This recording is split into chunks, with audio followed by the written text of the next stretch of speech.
The mist presses against the glass, almost like existence itself.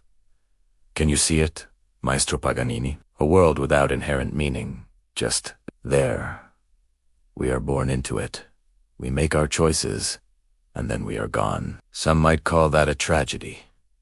I call it freedom. We are free to create our own meaning, to rebel against the absurdity of it all. This, my rebellion. A cup of coffee, a splash of liqueur, and the quiet struggle with a blank page. You speak of rebellion, Monsieur Camus. But what is rebellion without a little fire? A little madness?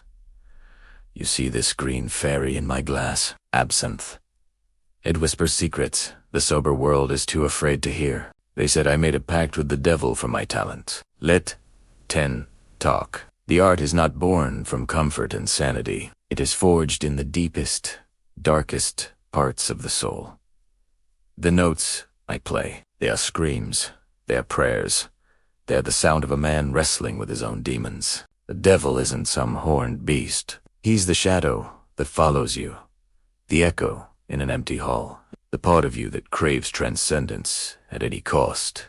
Perhaps, Maestro, but I find transcendence not in a pact with a phantom, but in the simple, defiant act of living, in the warmth of the sun on my skin, in the solidarity with my fellow man against the plague, whether it be a disease or a destructive ideology. My work, my art, it is done in solitude. Yes, the writer's curse.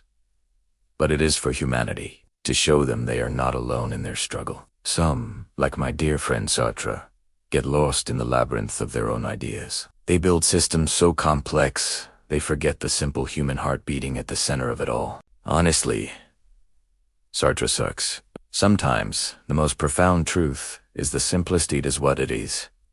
And we must face it. It really is what it is, Camus, a simple phrase for a complex reality.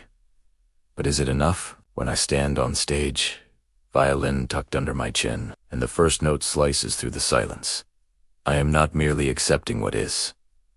I am commanding it. I bend the air. I shape the emotions of 1,000 people. Is that not a form of godhood? Or perhaps, as they whispered, devilry?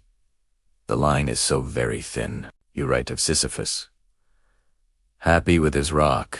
I am not content to push a rock. I want to make the rock sing a melody so beautiful the gods weep. Maestro, my coffee addiction fuels my rebellion. Your pact with the green fairy fuels yours. We are not so different. We both stare into the abyss. You can try to understand it, Camus. I will try to make it dance to my tune. A dance, Maestro, a beautiful, defiant dance on the edge of the void. You with your strings, I with my words. Each of us finding our own way to push back the encroaching darkness, even if just for a moment. We create, we love, we rebel. That is the human condition. To be condemned to freedom and to find our purpose in that very condemnation. To light a small flame in a trembling, foggy night, knowing it will eventually go out, but lighting it anyway. That, Maestro, is the whole point.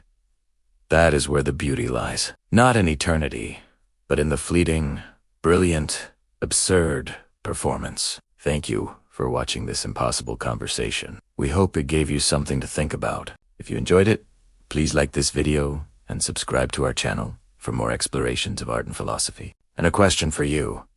What other impossible conversations would you like to see? Leave your ideas in the comments below.